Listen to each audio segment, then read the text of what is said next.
மாவீரர் திலகம் உலகம் இதுவரை கண்டும் கேட்டுவராத யுத்தகலங்களை நடத்திய வீராதி வீர தமிழன் பிரபாகரனுடைய அருமை பிள்ளை பாலச்சந்திரன் என்ற அந்த 8 வயது சிறுவனை 5 துப்பாக்கி தோட்டாக்கள் மார்பிலே துளைக்க அந்த பாலச்சந்திரன் இறந்து போன பிறகு அந்த பாலச்சந்திரன் படத்தை வைத்து என் தாயார் 1000 பேர் அதே போல திரட்டி கொண்டு ஒரு நாள் முழுக்க உண்ணாவிரதம் இருந்து உடல் கெட்டு போனார்.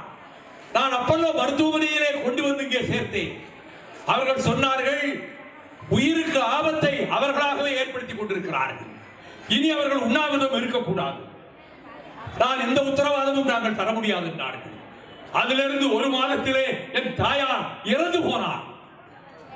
37 விடுதலை புலிகள் கை கால்களை இழந்து, கால்களை இழந்து, கண்களை இழந்து அங்ககீனர்களாக போர்க்களத்திலே இருந்து வந்த விடுதலை புலிகளை 1.5 ஆண்டு காலம் என் வீட்டிலே வைத்து அவர்களுக்கு உணவு சமைத்து போட்டு என் தம்பி ரவிச்சந்திரன் மருத்துவர்களை அழைத்து வந்து அவர்களுக்கு சிகிச்சை தர கடைசி 6 மாதம் அவன் ஒரு வாடகை வீட்டை பிடித்து பெருமாள்புரம் என்கிற இடத்திலே அவர்களை வைத்திருந்தான். 17 பேர் கடல் வழியாக மீண்டும் ஈழத்துக்கு போய்விட்டார்கள். 20 பேர் மட்டும் அங்கே இருந்தார்கள். இந்த சமயத்தில் தான் ஸ்ரீபெரும்புதூர் துன்பியல் சம்பவம் நடைபெற்றது. நாட்டின் முன்னாள் தலைமை அமைச்சர் அதிலே கொல்லப்பட்டார். அந்த சந்தர்ப்பத்தில் என்னுடைய வீட்டிலே 20 விடுதலை புலிகள் என் தம்பி ஏற்பாடு செய்த வீட்டிலே இது கேள்விப்பட்டு காவல்துறை எப்படியோ செய்தி தெரிந்து வீட்டுக்கு வருகிறது என்று தெரிந்தவுடன் பலவேசம் என்கிற டிஎஸ்பி என் தம்பி ரவிச்சந்திரனை அழைத்து வீட்டிலே ஏதாவது ஆயுதங்கள் இருக்கிறதா, இருந்தால் அப்புறப்படுத்தி விடுங்கள், இன்னும் சில மணி நேரத்துக்குள்ளாக போலீஸ் பட்டாளம் உங்கள் வீட்டுக்குள்ளே நுழைந்து விடும் என்று சொன்னபோது உண்மையிலே எந்த ஆயுதமும் இல்லை. தம்பிகள் இருக்கிறார்கள், விடுதலை புலிகள் இருக்கிறார்கள். 2 கால்களும் இல்லாத ஒரு சகோதரன், அவனுக்கு 2 கைகளும் கிடையாது, 2 கண்களும் கிடையாது. இப்படி ஒரு உருவத்தை கற்பனை செய்து பாருங்கள். கண் தெரியாது, கண் இல்லை. முழங்கைக்கு கீழே கை கிடையாது, கை இல்லை. முழங்காலுக்கு கீழே கால் கிடையாது, கால்கள் இல்லை. அவனை காலையில் எழுந்து கழிப்பறைக்கு என் தம்பி ரவிச்சந்திரன் நான் தூக்கி கொண்டு போய் கழிப்பறையிலே உட்கார வைப்பார். அவர்கள் 1 வருஷ காலம் கலிங்கப்பட்டி வீட்டிலே தான் இருந்தார்கள். அதற்கு பிறகுதான் நெல்லை பாளையங்கோட்டை பெருமாள்புரத்துக்கு சென்றார்கள். அதே போல போலீஸ் 2 மணி நேரத்துக்குள்ளாக வந்தது. அந்த 20 பேரையும் கைது செய்தது. என் தம்பி ரவிச்சந்திரனையும் கைது செய்தது. நான் ஐஜி அலுவலகத்திலே அவனை போய் பார்த்தேன். தம்பியை டாக்டர் கலைஞர் எழுதிய மகாவியமான பொன்னர் சங்கர் என்ற அந்த நாவலை அவன் கையிலே கொடுத்து, நீ போய் இதை படி, வீரம் பிறக்கும் உன் நெஞ்சிலே என்று சொல்லிவிட்டு வந்தேன். 1 வருட காலம் தடா கைதியாக சென்னை சிறையிலும் பாளை சிறையிலும் அவன் அடைபட்டு கிடந்தான். அவனை போல எந்த இங்கே இருந்து 1989 பிப்ரவரி 5ஆம் தேதி சோழ நாட்டு கடற்கரைக்கு சென்று பட்டுக்கோட்டையை தாண்டி பிள்ளையார்திடலுக்கு சென்று அங்கே இருந்த விடுதலை புலிகள் என்னை அழைத்து செல்வதற்கு படகு ஏற்பாடு செய்து கொண்டிருந்தார்கள். நான் வருகிறேன் என்று சொன்ன போது பிரபாகரன் சொல்லிவிட்டார், வரக்கூடாது, 2 நாட்டு கப்பல் படையும் கடலிலே நிற்கிறது, அண்ணன் உயிரோடு வந்து இங்கு சேர முடியாது, வர வேண்டாம் என்று சொல்லுங்கள் என்னிடம் வந்து சொன்னார்கள். வேவே சுப்பிரமணியம். நான் சொன்னேன், வருவதென்று முடிவெடுத்து விட்டேன். திராவிட முன்னேற்ற கழகத்துக்கும் விடுதலை புலிகளுக்கும் கருத்து வேறுபாடு வந்துவிடக் கூடாது, நான் அதற்காக வருகிறேன், நேரில் பிரபாகரனை சந்தித்து பேச வருகிறேன், இதை மறுக்காதீர்கள், நான் சொன்னதாக அவருக்கு சொல்லுங்கள் என்று. அண்ணன் பிடிவாதமாக இருக்கிறார் என்றால் நாம் என்ன செய்ய முடியும்? ஒரு புதிய படகு, 3 இன்ஜின்கள் பொருத்தப்பட்ட புதிய படகு அங்கிருந்து அனுப்பப்பட்டது. அந்த படகில் தான் தை அமாவாசை என்று ராத்திரி 1 மணிக்கு அந்த படகிலே என்னை ஏற்றி விட்டார்கள். என்னோடு 9 விடுதலை புலிகள் வந்தார்கள். ஈழ இலங்கை தீவை நெருங்கி செல்லுகிற போது கரையிலே இருந்து சுட்டார்கள். அந்த படையினுடைய சத்தத்தை கேட்டு நான் கூட கேட்டேன், ராணுவம் தான் சுடுகிறதா? நாம் இந்திய ராணுவம் சுடுகிறது. அப்படி என்றால் உயிருக்கு ஆபத்து இருக்கிறது அல்லவா என்று. அதெல்லாம் உங்களுக்கு ஒண்ணும் வராது, நாங்கள் கண்ணாமூச்சி விளையாடுவோம் கடல்ல, இந்த படகை எப்படி வெளியே கொண்டு போய் விடுவோம் என்று அவர்கள் அங்கே இருந்து வேகமாக உள்பக்கம் போகிற போது எதிரே வெளிச்சத்தோடு ஒரு படகு வருவது, கப்பல் வருவது போல தெரிந்தது. இது இலங்கை நேவியாக இருக்குமோ என்று கேட்டோம். மீனவர்கள் சொன்னார்கள், இது தமிழர்களுடைய படகு, தமிழ் மீனவர்களுடைய படகு, நீங்கள் கவலைப்படாமல் இந்த வழியிலே போகலாம் என்றார். விடியற்கால இங்கே இரவு 10 மணிக்கு புறப்பட்டவர் விடியற்கால 5 மணிக்கு ஈழத்து கடற்கரையிலே என்னை வரவேற்க சொர்ணமும் பாம்பு என்று அஜித்தும் 50 தோழர்கள் கருப்பு சட்டை கருப்பு கால் சட்டை மாட்டிக்கொண்டு அந்த கடற்கரையிலே வந்து நின்றார்கள். நான் கீழே இறங்கும் போது தெரியாமல் அந்த படகு அசைகிற போது அதனுடைய அசைவுக்கு தகுந்த மாதிரி இறங்க தெரியாமல் நான் இறங்கியதால் அந்த படகு என் மீது மோதி அடிக்க வந்த போது அந்த இளைஞர்கள் என்னை தூக்கி கரையிலே எரிந்தார்கள். அப்பொழுது காலிலே எனக்கு காயம் ஏற்பட்டது. அதன் பிறகு 3 நாள் இரவு பகல் காட்டு வழியாகவே நடந்து கடைசியிலே தலைவர் பிரபாகரன் அவர்கள் இருக்கக்கூடிய அந்த வன்னி காட்டினுடைய அந்த இடத்திலே போய் சந்தித்த போது கட்டி தழுவி கொண்டார். 23 நாட்கள் நான் அவரோடு இருந்தேன். பூமிக்கடியிலே நிலவரை அமைத்து 2 நிலவரை, ஒன்று கிட்டுவுக்கு, ஆனால் கிட்டு அதற்கு போக மாட்டேன், நான் வெளியிலேயே படித்துக் கொள்கிறேன். அதுவரை பிரபாகரனும் அவர் மனைவியும் பிள்ளைகளும் வெட்ட வெளியிலே தான் இருந்தார்கள். சுற்றிலும் ராணுவம் இருந்து இரவெல்லாம் பீரங்கி குண்டுகளை வீசிக் கொண்டிருக்கிறது. பிறகுதான் இந்த நிலவரையை அமைத்தார்கள். அந்த ஒரு நிலவரை எனக்கு ஒதுக்கப்பட்டது, கிட்டுவுக்கு ஒதுக்கப்பட்ட நிலவரை எனக்கு ஒதுக்கப்பட்டது. அதற்கு கீழே 10 அடிக்கு கீழே தலைவர் பிரபாகரன் இருந்தார். அவரிடத்தில் உங்கள் சுயசரிதையை நான் எழுத வேண்டும் என்றேன். அவர் செய்யலாம் என நீங்களே கேட்கிறீங்களே. கிட்டுதான் சொன்னார், யார் சொன்னாலும் அவர் கேட்க மாட்டார், நீங்கள் சொன்னால் தன் சுயசரிதையை உங்களிடம் அவர் சொல்வார். அதன் பிறகு ஒவ்வொரு நாளும் விடியற்காலை 2:30 மணி 3 மணிக்கு நான் எழுந்து அவருடைய நிலவரைக்கு செல்வேன். அவர் 5:30 மணி வரை சொல்வார். பிறந்ததிலே இருந்து 15 வயதிலே வீட்டை விட்டு வெளியேறியது முதல், பள்ளிக்கூடம் சென்றது முதல் எல்லாவற்றையும் சொல்லிக் கொண்டே வந்தார். டேப் ரெக்கார்டரிலே பதிவு செய்து கொண்டே வந்து அந்த கேசட்டை அங்கே இருக்கக்கூடிய விடுதலை புலியில் நன்கு எழுதக்கூடிய ஒரு தம்பியிடம் அவர் கொடுத்து விட அதை அப்படியே எழுத்து மூலமாக படிவங்களிலே எழுதி கொண்டு வந்தார். இப்படி 5 நாள் சென்றது. 5 நாளும் தன் வாழ்க்கை வரலாற்றை என்னிடம் பிரபாகரன் சொன்ன கேசட்டும் இருக்கிறது. என்றைக்காவது ஒரு நாள் யாராவது சந்தேகம் எழுப்பினால் அந்த கேசட்டும் இருக்கிறது. அந்த கேசட்டில் இருக்கக்கூடிய வாசகங்களை விடுதலை புலி எழுதி தந்தாரே அந்த கடிதங்களும் இருக்கின்றன. எல்லாவற்றையும் விட திராவிட முன்னேற்ற கழகத்திலே இருந்து அவர் அனுப்பப்படவில்லை என்ற அறிக்கையை அண்ணன் பேராசிரியர் விட்ட பிறகு பிரபாகரன் சொன்னார், இனி நீங்கள் இங்கே இருக்கக்கூடாது, பெரிய யுத்தம் வரப்போகிறது, அதற்கு முன்பு உங்களை நாங்கள் நாட்டிலே கொண்டு போய் சேர்த்து விட வேண்டும். உங்கள் மனைவி என்னுடைய அக்கா அங்கிருந்து வந்த வேலையை முடித்துக் கொண்டு வர சொல்லுங்கள் உங்கள் தலைவரிடம் என்று சேர்த்திருக்கிறார்கள். நீங்கள் போய்த்தான் தீர வேண்டும் என்றார். இல்லை, எனக்கு அரசியலே கசப்பாக இருக்கிறது, நான் உங்களோடு இங்கேயே இருந்து விடுகிறேன், மடிந்தால் உங்களோடு சேர்த்து மடிந்து விடுகிறேன் என்று சொன்னபோது மறுத்து விட்டார். நீங்கள் போய்த்தான் தீர வேண்டும் என்றார். சரி, இங்கே 2 நாட்டு கடற்படையும் இருக்கிறது, காற்று வழிதான் போக வேண்டும், முள் உடலை கீறி கிழிக்கும், அதை தாங்கிக் கொண்டு போக வேண்டும், தோழர்கள் உங்களுக்கு பக்கபலமாக வருவார்கள் என்றார். அப்படி சொல்லும் போது இரவு 9 மணி. நான் சாப்பிடவில்லை, அவர்கள் சாப்பிட்டார்கள். கிட்டுவும் பிரபாகரன் நான் சாப்பிடாமல் பேசாமல் என்னை பற்றி சொல்லி என்னை பாதுகாப்பதை போலத்தான் அண்ணன் வைகோவையும் நீங்கள் காப்பாற்ற வேண்டும் என்று சொல்லி எங்களோடு அனுப்பி வைத்தார். ஒற்றை கொட்டையும் பச்சை தண்ணீரும் ஒரு சாக்கு நிறைய எடுத்து போட்டுக்கொண்டு அதுதான் பகல் உணவு. அந்த காட்டு வழியிலே நடந்தோம். அப்பொழுது புறப்படுவதற்கு முன்பு பிரபாகரன் அவர்கள் அந்த 57 விடுதலை புலிகளையும் அழைத்து, நீங்கள் ஒரே வரிசையிலே செல்ல வேண்டாம், 2 அணியாக பிரிந்து விடுங்கள், முதல் அணி போகட்டும், இந்திய ராணுவம் இருந்தால் அவர்கள் பின்னாலே இருப்பவர்களுக்கு தகவல் கொடுக்கட்டும், அவர்கள் அண்ணனை பாதுகாத்து விடுவார்கள் என்று சொல்லி 57 பேரையும் பக்கம் நிக்க சொல்லிவிட்டு, அண்ணனுக்கு வலது பக்கத்தில் 3 பேரும் இடது பக்கத்தில் 3 பேரும் நில்லுங்கள், குண்டுகள் பாய்ந்தால் அவர்கள் மீது பாயட்டும், அண்ணனை காப்பாற்றி விடலாம் என்றார்.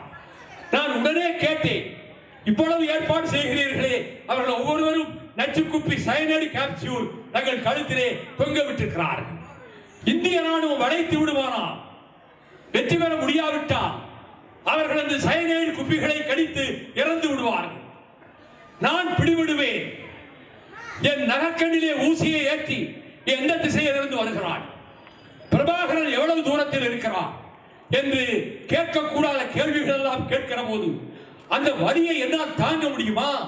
பழக்கம் இருக்கிறதா? உடம்பெங்கும் ஊசி போடுவார்கள். ஆனால் இந்த தகவலை தானே கேட்பார்கள். என் மூலமாகவா அப்படி ஒரு செயல் நடப்பது? அப்ப என்ன செய்யணும்ங்கிறீங்க? எனக்கு ஒரு சைனடைடு கேப்சூலை கழுத்துல கட்டி பிடிக்கன்னு சொன்னேன். உடனே அவர் பொட்டம்மானை அழைத்து, பொட்டம்மான் ஒரு கயிறு எடுத்துட்டு வா, சோப்பு கயிறு எடுத்து வந்த உடனே அவருடைய சட்டை பையிலே 2 விஷக்குப்பிகளை சேர்த்து மாட்டியிருப்பார் பிரபாகரன். 2 சைனடைடு கேப்சூலை அவர் சட்டை பையிலே வைத்திருப்பார்.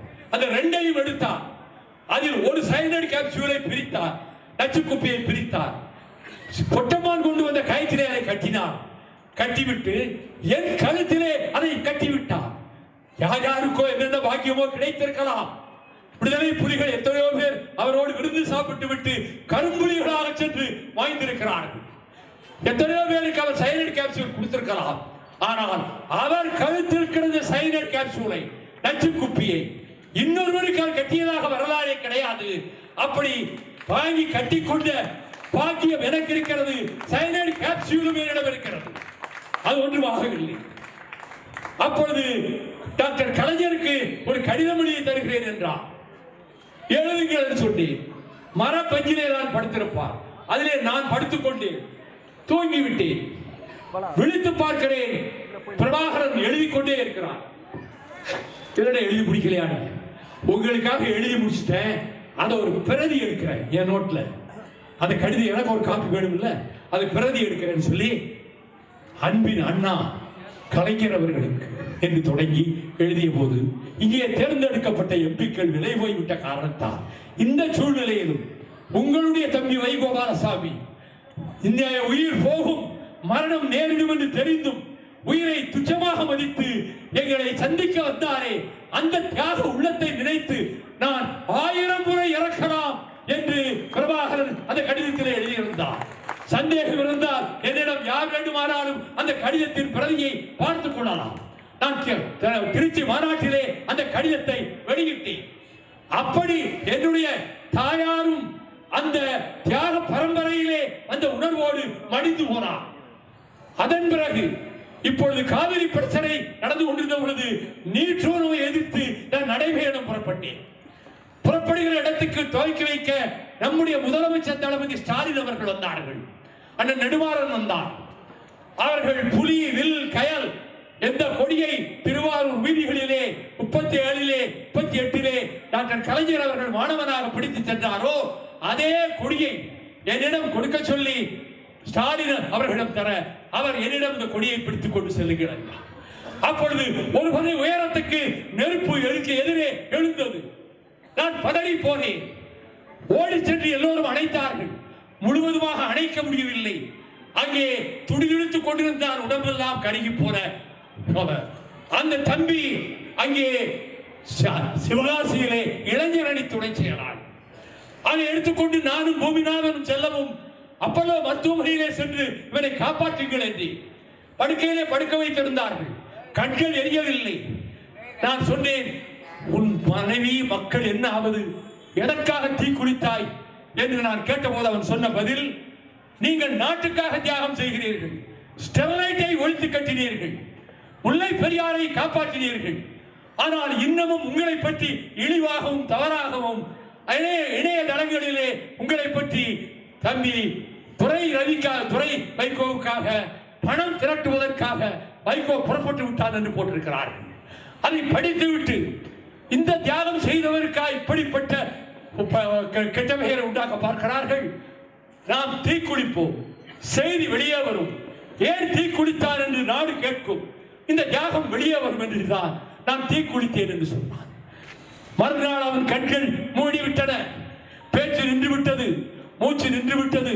நான் அவரை கொண்டு போய் சிவகாசியிலே சுடுகாட்டிலே வைத்து அடக்கம் செய்துவிட்டு மீண்டும் வந்து மதுரைக்கு நான் நீற்றினோ பயணத்தை தொடங்கினேன்.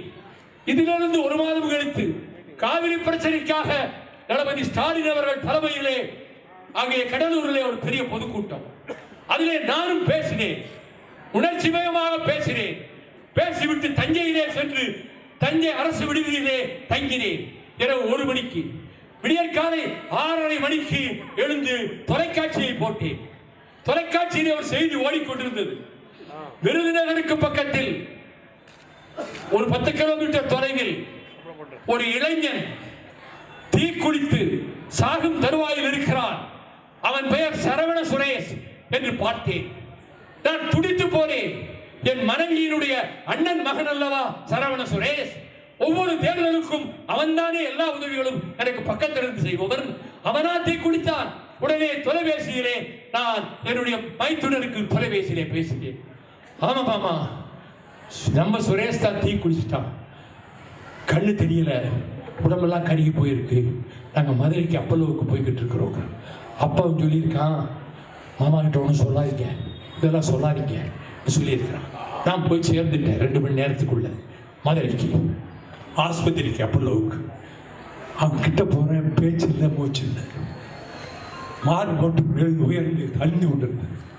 அட படுவாவி, இப்படி செய்து விட்டாயே என்று நான் ஓலமிட்டு அழுது விட்டு அதுக்கு பிறகு கொண்டு போய் பெருமாள் வீட்டிலே அவர் ஊரிலே அடக்கம் செய்து விட்டு வந்தேன். என் குடும்பத்திலே ஒருவர் உயிர் தியாகம் செய்திருக்கிறார். ஈழத் தமிழர்களுக்காக, தமிழ்நாட்டு தமிழர்களுக்காக. என் குடும்பத்தில் என்னுடைய மனைவியின் அண்ணன் மகன் தீக்குளித்து இறந்திருக்கிறார். நான் இதை விளம்பரப்படுத்திக் கொள்வதில்லை. என் குடும்பம் இப்படியெல்லாம் தியாகம் செய்தது என்று சொல்லிக் கொள்வதில்லை. என் கடமை, தமிழனாக பிறந்தேன், தமிழனாகவே மடிவேன், அதுவரை தமிழனுக்காக வாழ்வேன் என்ற உணர்வோடு அந்த காரியங்கள் நடைபெற்றன. இந்த சந்தர்ப்பத்தில் தந்தை பெரியார் அவர்கள் சட்டக்கல்லூரி விடுதியிலே ஆண்டு விழாவுக்கு நாங்கள் அழைக்க போறோம் வருவதாக சொன்னார். வந்துவிட்டார். மைதானத்திலே கூட்டம், ஆயிரக்கணக்கான மாணவர்கள். அதிலே எல்லா கட்சியும் இருக்கிறது. திமுக மாணவர்களும் இருக்கிறார்கள், திமுகவை எதிர்க்கிற கட்சி மாணவர்களும் இருக்கிறார்கள். தந்தை பெரியார் அவர்கள் சொன்னார்கள், நான் கல்லூரி காணாதவன், எனக்கு கல்லூரி படிப்பு கிடையாது, என்னை ஒரு பொருட்டாக மதித்து சட்டக்கல்லூரி மாணவர்கள் இங்கே அழைத்துக் கொண்டு வந்திருக்கிறீர்களே, உங்களுக்கு எப்படி நன்றி சொல்வது என்று தெரியவில்லை என்றார். விளக்கு அணைந்து விட்டது. எல்லா விளக்குகளும் அணைந்து விட்டன. Current cut. ஒரு ஜெனரேட்டர் வைக்க யோசனை இல்லாமல் போய்விட்டது. இருட்டிலே உட்கார்ந்து இருக்கிறார் தந்தை பெரியார். நாங்கள் எல்லாம் பதட்டத்திலே இருக்கிறோம். யாராவது விசிலடித்து விடுவார்களோ அல்லது ஏதாவது தப்பாக கோஷம் போட்டு விடுவார்களோ என்று சுற்றி சுற்றி வருகிறோம். 1/4 மணி நேரம் கழித்து மின்சாரம் வந்தது, வெளிச்சம் வந்தது. அப்பொழுது பெரியார் சொன்னார், சட்டக்கல்லூரி மாணவர்கள் முரடர்கள் என்று எல்லோரும் சொல்வார்கள், ஆனால் கல்லூரிக்கு போகாத இந்த கிழவனுக்காக நீங்கள் இவ்வளவு நேரமும் அமைதியாக இருந்தீர்களே, உங்களுக்கு என்னுடைய நன்றியை உங்கள் காலடிகளிலே வைக்கிறேன் என்று தந்தை பெரியார் சொன்னார். அவர் உணவருந்தும் போது நான் தான் உணவு பரிமாறினேன். அப்பொழுது மணியம்மையார் அவர்கள் அதுக்கு மேல வைக்க வேண்டாம், அதுக்கு மேல வைக்க வேண்டாம், அவர் எவ்வளவு வச்சாலும் வைக்கட்டும் இருப்பார். அது பெரியாருடைய பழக்கம். அவர் நாட்டுக்காக, மக்களுக்காக செங்கல்பட்டு மாநாட்டில் பெண்களுக்கு சொத்துரிமை கொடுக்க வேண்டும் என்று தீர்மானம் போட்டது இந்திய உபகண்டத்திலே காஷ்மீரத்திலிருந்து கன்னியாகுமரி வரை அப்படி தீர்மானம் போட்ட ஒரே இயக்கம் பெரியாருடைய சுயமரியாதை இயக்கம். 1929 அவர் வருங்காலத்தில் பெண்கள் முன்னேறி விடுவார்கள் என்று பெண்ணுரிமை பேசினார். அவர் ஆண்டவனுக்கு விரோதி அல்ல, அந்த கடவுள் நம்பிக்கையினாலே செய்யக்கூடிய மோசமான நம்பிக்கைகள் அவற்றையெல்லாம் எதிர்த்து முறியடிக்க பார்த்தார். அதனால் தான் யுனைடெட் நேஷன்ஸ் ஆர்கனைசேஷன், ஐநா சபையினுடைய யுனெஸ்கோ மன்றம் தந்தை பெரியாருக்கு ஒரு பாராட்டு தெரிவித்தது. Father of the new age, புது யுகத்தின் தந்தை, champion of social reform, the Socrates of south east Asia, arch enemy of superstition and ignorance. இது ஐநாவினுடைய யுனெஸ்கோ தந்தை பெரியாருக்கு கொடுத்த பாராட்டு. அவர் புதுயுகத்தின் தந்தை, சமுதாய சீர்திருத்தத்தின் தந்தை, அறியாமைக்கும் மூட நம்பிக்கைகளுக்கும் நேர் எதிரானவர். இதை சொன்னவர்கள் மேல்நாட்டுக்காரர்கள், ஐநா சபையிலே உள்ளவர்கள். அப்படிப்பட்ட தந்தை பெரியார் அவர்கள் பச்சை தமிழர் காமராஜர் என்று காமராஜரை தான் கடைசி வரை ஆதரித்தார். ஒரு முடிவெடுத்தான், அதிலே உறுதியாகத்தான் இருந்தார். ஆனால் காமராஜர் மறைந்த பிறகு, மறைவதற்கு முன்பே அவர் 73 கடைசியிலே நோய்வாய்ப்பட்டு இங்கே இருந்து வெள்ளூர் மருத்துவமனையிலே கொண்டு போய் சேர்க்கப்பட்டு அவருடைய உயிர் பிரிந்தது. மக்கள் திலகம் எம்ஜிஆரும் பெரியாரை போற்றினார், பாராட்டினார். டாக்டர் கலைஞர் அவர்கள் கவிகளாகவே கவிதைகளாகவே எழுதி தீட்டினார். ஆகவே திராவிட இயக்கம் தந்தை பெரியாருக்கு கடன்பட்டிருக்கிறது. அவர் திராவிடம் என்பதே திராவிடம் என்ற சொல்லிலிருந்து வந்தது. மேல்நாட்டு அறிஞர்கள் சொல்லி இருக்கிறார்கள், தமிழ் இந்த திராவிடத்திலிருந்து தான் வந்தது என்று சொன்னார். இதை மறுத்து வாதம் செய்பவர்கள் வாதம் செய்யலாம், கருத்துக்கு கருத்தை மோதவிடலாம், பேச்சுக்கு பேச்சை பதிலாக சொல்லலாம். ஆனால் இழித்து பேசுவது, பழித்து பேசுவது, பெரியாருடைய வாழ்க்கையிலே என்றும் நடக்காத ஒழுக்கக்கேடுகளை அவர் செய்ததாக மறைமுகமாக குறிப்பிட்டு பேசுவது நியாயம்தானா? நான் இந்த மக்கள் மன்றத்தின் முன்னால் நின்று கேட்கிறேன், தமிழ்நாட்டு வீதியிலே நின்று கேட்கிறேன், சைதாப்பேட்டை தெருவிலே இருக்கிற தமிழ் மக்கள் மீது ஆணையிட்டு கேட்கிறேன், பெரியார் இல்லையே நான் ஏது, நீ ஏது, நாம் ஏது? அந்த பெரியார் அவருடைய சொத்துக்களையும் மக்கள் கொடுத்த சொத்துக்களையும் அறக்கட்டளை மூலமாக பொது சொத்துக்களாக ஆக்கினார். அப்படிப்பட்ட தந்தை பெரியாரை பற்றி இப்பொழுது இழிவாக பேச வேண்டிய அவசியம் ஏன் வந்தது? இவர்கள் தான் தமிழர்கள், இவர்கள் எல்லாம் தமிழர்கள் அல்ல என்று பிரித்து பார்ப்பதற்கு யார்? அவர் தமிழ்நாட்டுக்காக உழைத்தது மட்டுமல்ல, தமிழ்நாடு தமிழருக்கு என்ற முழக்கத்தை முன்வைத்தவர். அப்படிப்பட்ட தந்தை பெரியாரை, அவருக்கு இப்பொழுது நிறைய இளைஞர்கள் அவரை பற்றி படிக்கிறார்கள். ஒரு பெரிய சமூக சீர்திருத்தவாதி. இந்தியாவிலே வடநாட்டில் பெரியாரை பெரிதும் போற்றுகிறார்கள். நான் நாடாளுமன்றத்திலே சொன்னேன், இந்த நாடாளுமன்ற மைய மண்டபத்தில் டாக்டர் அம்பேத்கர் படம் இல்லை, தந்தை பெரியார் படம் இல்லை.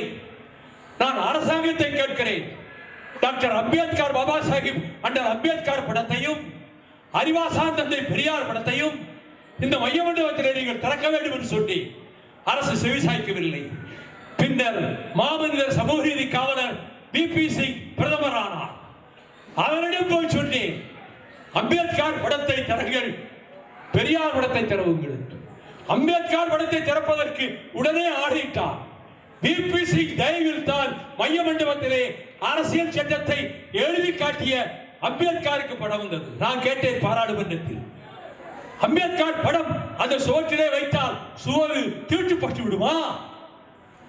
உங்களுக்கு என்ன நோக்கம் அம்பேத்கர் படத்தை வைக்காததற்கு? அவர் தானே அந்த அரங்கியத்திலே இருந்து அரசியல் சட்டத்தை தீட்டினார் என்று நான் குறிப்பிட்டேன். அப்படிப்பட்ட பெரியார் அவர்களுக்கு கிடைத்த வாய்ப்பாக அண்ணா முதலமைச்சரானவுடன் நேரடியாக திருச்சிக்கு சென்று அவரை சந்தித்து உங்கள் வாழ்த்துக்களை ஆசையை பெற வந்திருக்கிறேன் என்றார் அண்ணா. டாக்டர் கலைஞரும் டாக்டர் ராமதரும் அண்ணன் அன்பில் தர்மலிங்கமும் உடன் சென்றிருந்தார்கள். நான் ரொம்ப வெட்கப்பட்டு போயிட்டேயா, கூச்சமா இருக்கு எனக்கு. அவர் வரும்போது எந்த முகத்தோடு பார்ப்பது கூட நான் நினைச்சேன் என்று பெரியார் சொல்லியிருக்கிறார். அந்த பெரியார் தான் சுயமரியாதை திருமணம் சட்டமாக வேண்டும் என்று தயாரித்து கொண்டு போன அந்த வரைவு சட்டத்தை அண்ணன் வீரமணி பெரியாரிடம் காட்டிய போது எல்லாம் சரி, தாலி கட்டினார் என்று ஒரு வார்த்தை சேர்த்திருக்கிறார்களே, தாலி கட்டாமல் வெறும் மாலை மாற்றி கொண்டாலே அது சுயமரியாதை திருமணம் தானே, இதை ஏன் நீங்கள் கவனிக்கவில்லை என்றவுடன், நான் எம்ஏ பிஎல் படிச்சிருக்கேன், ராசகரட்டி பிஎல் படிச்சிருக்காரு, எங்க 2 பேருக்கு இது தோணலே ஐயா, இப்ப நான் அண்ணா கிட்ட போறேன்னு போனார். அண்ணா சொன்னாரு, வீரமணி நீ எம்ஏ பிஎல் படிச்சிருக்க, நம்ம சட்டத்துறை செயலாளர், சட்டத்திலே கரைகின்றவர், உங்களுக்கு தெரியலையே ஐயா பெரியார் தான் கண்டுபிடிச்சிருக்காரு என்று அந்த சுயமரியாதை திருமண சட்டத்தை நிறைவேற்றியவர் அண்ணா. இந்திக்கு இங்கு இடமில்லை, தமிழும் ஆங்கிலமும் தான் என்று சட்டம் கொண்டு வந்து நிறைவேற்றியவர் அண்ணா. அவர் உயிருக்கு போராடி கொண்டிருந்த போது, கலைவாணர் சிலையை திறந்து வைத்த போது, தமிழ்நாடு அரங்கத்தில் நடைபெற்ற கூட்டத்தில் அண்ணா சொன்னார், தம்பிமார்களே, நீண்ட நாட்களாக உங்களை பார்க்க ஆசைப்பட்டுக் கொண்டிருந்தேன், இன்றைக்கு உங்களை பார்க்கிறேன் என்று சொல்லிவிட்டு, நான் செய்த 3 காரியங்களை இனி யாராலும் மாற்ற முடியாது. ஒன்று, சுயமரியாதை திருமண சட்டம், அதை மாற்றுவதற்கு இனி எந்த சர்க்கார் வந்தாலும் முடியாது. இன்னொன்று, இந்தி திணிப்புக்கு இங்கு இடமில்லை, தமிழும் ஆங்கிலமும் தான் என்று அதற்கும் வேறு மாற்று கொண்டு வர முடியாது என்று அந்த கூட்டத்தை கேட்டுக்கொண்டிருந்த மாணவர்களில் நானும் ஒருவன். அங்கே அதன் பிறகு அண்ணா அவர்கள் மருத்துவமனையிலே அடையாறு புற்றுநோய் மருத்துவமனையிலே சேர்க்கப்பட்ட போது அங்கும் நான் நம்ம முரசொலி செல்வத்திடம் சொல்லி உள்ளே போய்விட்டேன். வெளியே வந்தா உள்ளே விட மாட்டாங்க போலீஸ்காரங்க. அங்கே இருந்தேன். எம்ஜிஆர் பாடி கார்ட்ஸ் ஒரு 10 பேர் அங்கே இருந்தாங்க. அவங்க கிட்ட கொஞ்சம் பழக்கம் பிடிச்சுக்கிட்டு, என்னடா நீங்க இதெல்லாம் இருந்தும் அண்ணனை சுட விட்டுட்டு இருக்கீங்க எப்படி கேட்டேன். தம்பி ஓட்டு கேட்டுட்டு வந்திருக்கோம், சின்னவர் சாப்பிட போயிட்டார் மாடிக்கு, நாங்கள் எல்லாம் சாப்பிட போயிட்டோம். அந்நேரம் பார்த்து ராதாவும் வாசுவும் வந்திருக்காங்க. என்ன நடந்ததுன்னு எங்களுக்கு தெரியல. துப்பாக்கி சத்தம் தான் கேட்டது. நாங்கள் ஓடுறோம். கழுத்திலிருந்து எம்ஜிஆர் கழுத்திலிருந்து ரத்தம் வந்து கொண்டிருக்கு. அவன் உடனே அவரை தூக்கி கொண்டு போகிறோம். அவர் சொல்றார், அண்ணன் ராதா அதோ படுத்து கிடக்கிறார், அவரை முதல்ல தூக்கி கொண்டு போய் ஆஸ்பத்திரியிலே சேருங்கள் என்று மக்கள் தலைவர் எம்ஜிஆர் சொன்னார் என்று. அந்த கடைசி நிமிஷங்களை அண்ணா கடைசியாக உயிரிடுவதற்கு முன்பு அவர்கள் சொன்ன தகவல் இந்த தகவல். திராவிட இயக்கத்தை காக்க எத்தனை லட்சம் குடும்பங்கள் தாலி எடுத்திருக்கின்றன, எத்தனை லட்சம் தொண்டர்கள் சொத்துக்களை இழந்திருக்கிறார்கள், உயிர்களை இழந்திருக்கிறார்கள். அவ்வளவு எளிதா திராவிட இயக்கத்தை அழிப்பது என்பது? எங்கள் ரத்தமும் சதையும் மூச்சை காற்றும் திராவிட இயக்கத்தோடு கலந்தது, திராவிட முன்னேற்ற கழகத்தோடு கலந்தது. அதனால் தான் நான் திமுகவோடு கூட்டு வைத்த போது சொன்னேன், நாங்கள் மறுமலர்ச்சி திராவிட முன்னேற்ற கழகத்திலே ஒரு படை இருக்கிறது. பெரிய வாக்கு வங்கி இல்லை உங்களுக்கு எங்களிடம்.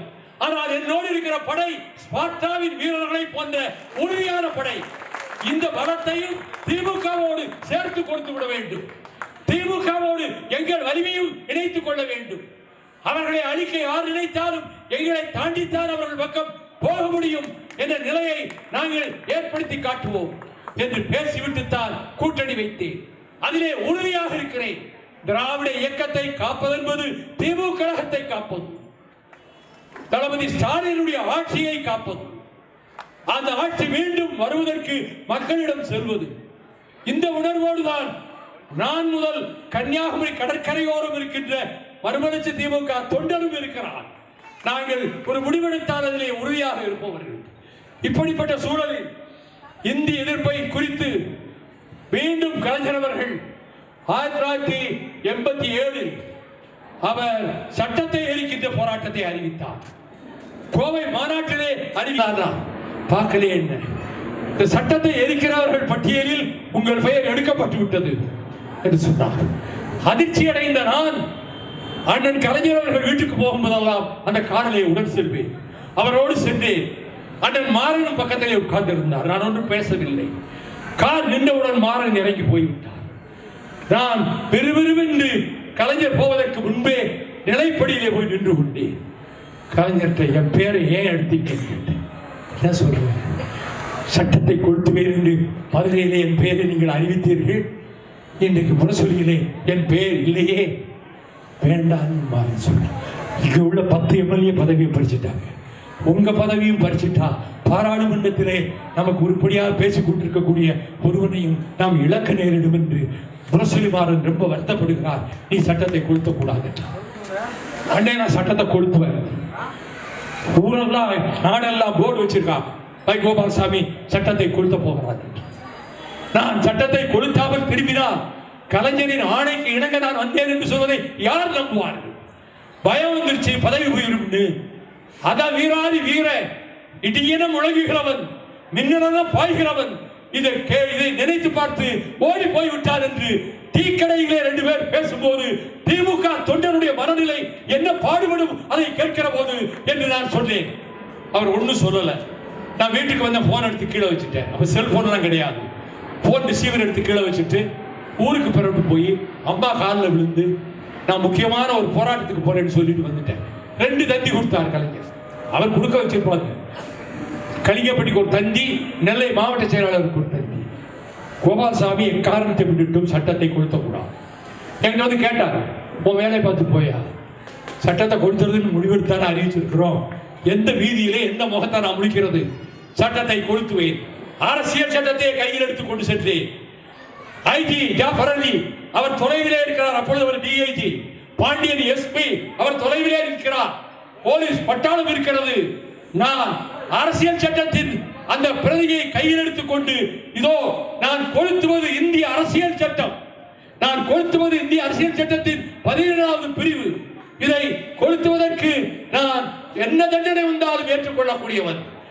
ஓடும் மேகங்களே, நீங்கள் போய் சென்னையிலே சொல்லுங்கள், சென்னை சிறையிலே இருக்கிற அண்ணன் கலைஞரிடம் சொல்லுங்கள், உங்கள் தம்பி அரசியல் சட்டத்தை எரித்து விட்டார் என்று சொல்லுங்கள். பறந்து செல்லுகிற பறவைகளே, நீங்கள் சென்னை சிறைக்கு செல்லுங்கள், அங்கே கலைஞர் இருக்கிறார், அவனிடம் போய் சொல்லுங்கள், உங்கள் தம்பி வைகோ சட்டத்தை கொளுத்தி விட்டார் என்று சொல்லுங்கள் என்று எழுதிவிட்டு, நான் பிறகு உங்கள் கட்டளையை மீறியதாக கருதாதீர்கள் தலைவர் அவர்களே. திருக்குறளுக்கு நீங்கள் உரை எழுதியிருக்கிறீர்கள், வள்ளுவர் கோட்டம் எழுப்பி இருக்கிறீர்கள். வள்ளுவருக்கு இவ்வளவு சிறப்பு செய்த நீங்கள் அந்த திருக்குறளிலே படைச்செருக்கும் அதிகாரத்திலே ஒரு குறள் இருக்கிறது, அதை மட்டும் உங்களுக்கு மேற்கோள் காட்டுகிறேன். உரின் உயிர் அஞ்சா மறவர் இறைவன் செறினும் சீர் குண்டல் இலர். உயிர் போகும் என்ற நிலை வந்தால் கூட வீர மறவர்கள், வீரம் பொருந்தியவர்கள், வேந்தன் கோபிப்பானே மன்னன் கோபிப்பானே என்று தன் வீரத்திலே இருந்து விலக மாட்டான் என்ற இந்த குறளும் திருவள்ளுவர் எழுதியதுதான். நீங்கள் அதற்கு உரையும் எழுதியிருக்கிறீர்கள் என்று இந்த கடிதத்தை நான் அங்கே இருந்து அனுப்பி வைத்தேன். சிறையிலிருந்து விடுதலையாகி வந்தபோது 1000 விளக்கு அற்புத விளக்கு உசேன் என்னை கட்டி பிடித்துக் கொண்டார். அவர் சொன்னார், ஜெயிலில் இருந்தப்ப நீங்க ஒரு லெட்டர் எழுதியிருந்தீங்க, அந்த கலைஞர் என்னை கூப்பிட்டாரு, இந்த கடிதத்தை படிச்சு பாரு, நம்ம கிட்ட எப்படிப்பட்ட சிக்கங்கள் இருக்காங்க, இந்த கடிதத்தை படிச்சு பாரு. என்ன எழுதியிருக்கிறார், நான் செய்தது சரிதான் என்று பிள்ளை வள்ளுவரையே சாட்சிக்கு அழைத்திருக்கிறார். இப்படிப்பட்ட தம்பிகள் இருக்கிற போது நான் ஏன் கவலைப்பட போகிறேன் என்று அந்த சிறையில் இருந்தவர் சொன்னதை உசேன் 1000 உசேன் என்னிடம் சொன்னபோது என் கண்களில் இருந்து கண்ணீர் வடிந்தது. அப்படித்தான் நான் இந்த திராவிட இயக்கத்திற்காகவே என் வாழ்நாளிலே பெரும்போது 25 தடவை நான் சிறை சென்றிருக்கிறேன். 22 தடவை திமுகவே சிறை சென்றிருக்கிறேன், திமுக தொண்டராக சிறை சென்றிருக்கிறேன் மாதக்கணக்கில். அதன் பிறகு மிசா கைதியாக சேலம் ஜெயிலிலும் பாளை ஜெயிலிலும் போராடி இருந்திருக்கிறேன். அதற்கு பிறகு கொடா கைதியாக வேலூர் சிறையில் 19 மாதம் இருந்திருக்கிறேன். மொத்தத்தில் 6.5 வருடம் நான் சிறைச்சாலையிலே கழித்திருக்கிறேன் சாதாரண கைதியாக. எதையும் நான் எதிர்பார்க்கவில்லை. தலைவர் கலைஞர் அவர்கள் இந்த நாட்டை காப்பாற்றினார், மொழியை காப்பாற்றினார், பிற்படுத்தப்பட்ட சமூகங்களுக்குரிய சமூக நீதியை காப்பாற்றினார். அவர் ஏழை எளியவர்கள் மீது இரக்கம் கொண்டு கை ரிக்ஷா இழுத்துக் கொண்டிருப்பவனுக்கு சைக்கிள் ரிக்ஷா கொடுக்க ஏற்பாடு செய்தார். மழை கோட்டுகள் எம்ஜிஆர் கொடுத்தார். நம்முடைய கலைஞர் அவர்கள் கண் பாதிப்பு ஏற்பட்டவர்களுக்கு முகாம்களை ஏற்படுத்தினார். தமிழுக்காகவே அவர் வாழ்ந்தார், தமிழர்களுக்காகவே அவர் வாழ்ந்தார். அவருடைய இடத்தில் அவரது மகன் அருமை திருமகன் ஸ்டாலின் அவர்கள் தாய்மார்களுக்கென்றே சட்டங்கள் கொண்டு வந்திருக்கிறார், நிதி ஒதுக்குகிறார், விவசாயிகள் கண்ணீரை துடைக்கிறார், நெசவாளர்கள் துயரை போக்குகிறார், பட்டதாரிகளுக்கு வேலை வாய்ப்பை உருவாக்குகிறார், வெளிநாடு முதலீடுகளை இதுவரை இல்லாத அளவுக்கு இங்கே கொண்டு வந்து சேர்க்கிறார். அவர்தான் தளபதி ஸ்டாலின், நம்முடைய முதலமைச்சர். அவரை ஆதரிக்க வேண்டியது ஒவ்வொரு தமிழனாக பிறந்த ஒவ்வொரு தமிழனுக்கும் தமிழச்சிக்கும் கடமை என்பதை இந்த நேரத்திலே நான் தெரிவித்துக் கொள்கிறேன். இந்தியை கொண்டு வந்து திணித்து விடலாம் என்று கருதித்தான் அலகாபாத் என்று சொல்லப்படுகின்ற பிரயாகர் என்கின்ற இடத்தில் 2 மாதத்துக்கு முன்னால் ஒரு மாநாடு கூட்டினார்கள். RSS காரர்களும் இந்துத்துவக்காரர்களும் அந்த மாநாட்டிலே ஒரு தீர்மானத்தை பிரகடனம் செய்தார்கள். அதை நான் சொன்னால் அதிர்ந்து போவீர்கள், சொன்னால் நீங்கள் திடுக்கிட்டு போவீர்கள். முதல் வரி, இனிமேல் இந்த நாட்டை இந்தியா என்று யாரும் அழைக்க கூடாது, பாரத் என்று தான் அழைக்க வேண்டும். இனி டெல்லி நமக்கு தலைநகர் அல்ல, வாரணாசி தான் நமக்கு தலைநகர். இனி இந்த நாட்டிலே இருக்கிற முஸ்லிம்களுக்கு ஓட்டுரிமை கிடையாது, கிறிஸ்தவர்களுக்கு ஓட்டுரிமை கிடையாது. இவை அனைத்தையும் அவர்கள் அந்த பிரகடனத்திலே போட்டு இதை செய்து முடிக்க நாங்கள் ஏற்பாடு செய்வோம். அப்படித்தான் ஒரே நாடு, ஒரே தேர்தல், ஒரே, நான் கேட்கிறேன், ஒரே மொழி இருக்கிறதா? இங்கே எத்தனை ஆயிரம் இந்தி பேசுகிற மொழிகள் இருக்கின்றன. மூத்த மொழி உயர்தனி செம்மொழி செந்தமிழ். அது எங்களுக்கு அரசியல் சட்டபூர்வமாக ஆட்சி மொழியாக விட்டால் நாங்கள் ஏன் இந்த நாட்டிலே பிரஜைகளாக இருக்க வேண்டும்? நாங்கள் ஏன் இந்த நாட்டிலே குடிமக்களாக இருக்க வேண்டும் என்று பாராளுமன்றத்திலே கேட்டேன். Do you want Hindi India or United India என்று TTK அரசியல் சபையிலே பேசியதை பாராளுமன்றத்திலே நான் பேசினேன். அப்பொழுது ஒரு எம்பி, காங்கிரஸ் எம்பி, ஒடிசாக்காரர் எழுந்து, நீ சொன்னதை இப்பொழுது வாபஸ் பண்ண போகிறாயா இல்லையா? இல்லாவிட்டால் என்ன செய்வாய்? அடித்து துவைத்து மிதித்து உன்னை நாசமாக்கி விடுவோம் நாங்கள். நீ எத்தனை முறை அடித்தாலும் சரி, மிதித்து துவைக்கப்பட்டாலும் சரி, வைகோ என்றைக்கும் பின்வாங்குவதில்லை. ஒரு தடவை என்ன, 1000 தடவை சொல்வேன். இந்தியதான் இங்கே என்றால் இந்தியா என்ற நாடு துண்டு துண்டாக போய்விடும். சோவியத் ரஷ்யாவை போல ரத்த கரை பிடித்த சிவப்பு கோடுகளால் இந்திய வரைபடம் கிழித்தெறியப்படும். இதை நான் பாராளுமன்றத்திலேயே பேசி இருக்கிறேன். அதனால் தான் யுனைடெட் ஸ்டேட்ஸ் ஆஃப் அமெரிக்கா என்பதை போல யுனைடெட் ஸ்டேட்ஸ் ஆஃப் இந்தியா என்று பெயரை மாற்ற வேண்டும். இந்திய மாநிலங்கள் ஒவ்வொரு மாநிலமும் தனித்தன்மை வாய்ந்தது. மொழி வேறு, அவர்களுடைய பழக்க வழக்கங்கள் வேறு, மதம் வேறு, கலாச்சாரம் வேறு, நாகரீகம் வேறு. எல்லாவற்றையும் பிரிட்டிஷ்காரனுடைய துப்பாக்கியும் லத்திக்கப்பும் ஒன்றாக ஆக்கி இந்தியா என்ற ஒரு நாட்டை உருவாக்கியது. குப்தர்கள் காலம் என்கிறாயே, எந்த குப்தர்களின் படையாவது தெற்கே வந்ததுண்டா? காவிரி கரையிலே நடந்ததுண்டா? அங்கே அசோகனுடைய படை என்றார்கள். அசோகனுடைய படை தமிழ்நாட்டுக்குள்ளே நுழைந்ததில்லை. அவுரங்கசீப்பினுடைய படை தமிழ்நாட்டுக்குள்ளே நுழைந்ததில்லை. எவரும் இங்கே காலெடுத்து வைத்ததில்லை, காலெடுத்து வைக்க முடியாது. இங்கே இருக்கிற சேர சோழ பாண்டியர்கள் சண்டையிட்டுக் கொண்டார்களே தவிர வடபுலத்திலிருந்து வந்து இங்கே ஆதிக்கம் செலுத்த முடியவில்லை. இதை நினைத்துக் கொண்டு தமிழ்நாடு தமிழருக்கே என்ற உணர்வு, தந்தை பெரியாரை நான் நெஞ்சிலே வைத்து பூஜிக்கின்ற காரணத்தால் இங்கே நான் சொன்னேன். என் நண்பன் மாசு சொக்கனுடைய கல்யாணத்திலே பெரியாருக்கு முன்பு பேசினேன். நெல்லை தேரடி மைதானத்திலே பெரியாருக்கு முன்பு பேசினேன். என்னை தட்டி கொடுத்து பாராட்டினார். அப்படிப்பட்ட தந்தை பெரியார் அவர்களை இழிவுபடுத்த நினைப்பது என்பது மிகவும், நான் எந்த வார்த்தைகளையும் பிரயோகிக்க விரும்பவில்லை. எங்கள் நெஞ்சில் ஆழமாக ஈட்டியை சொருகுகின்ற வேலை பெரியாரை பற்றி பேசுவது. இதற்காக அவர் என்ன ஓட்டு கேட்டு யாரிடத்தாவது எம்எல்ஏ பதவிக்கு போனாரா? அவர் மனதுக்கு எது நியாயம் என்று பட்டதோ அதனால் காமராஜரை ஆதரித்தார். டாக்டர் கலைஞரை தான் ஆதரிக்க வேண்டும் என்று முடிவெடுத்து ஆதரித்தார். கடைசி வரை ஆதரித்தார். அவருக்கு, பெரியாருக்கு எல்லா சிறப்புகளையும் கலைஞர் அவர்களும் செய்தார்கள். இன்றைக்கு தாளமுத்து நடராசன் உள்ளிட்ட தியாகிகளை பற்றி பேசுகிறோமே, அவர்கள் உள்ளத்திலெல்லாம் உணர்ச்சியை ஊட்டி வளர்த்தவர் தந்தை பெரியார். மூட நம்பிக்கைகளின் பரம வைரி. கடவுள் பெயரால் மூட நம்பிக்கையை வளர்க்காதே என்று. ஆகவே அதிலே கொஞ்சம் வேகமாக இருந்தார். உனக்கு முடிந்தால் பார், முடியாவிட்டால் விட்டுவிடு. அவர் கருத்தை அவர் சொல்லுகிறார். அவர் இப்படித்தான் ஒரு வண்டியிலே போய் கொண்டிருந்த பொழுது செருப்பு வந்து அவர் மீது விழுந்தது.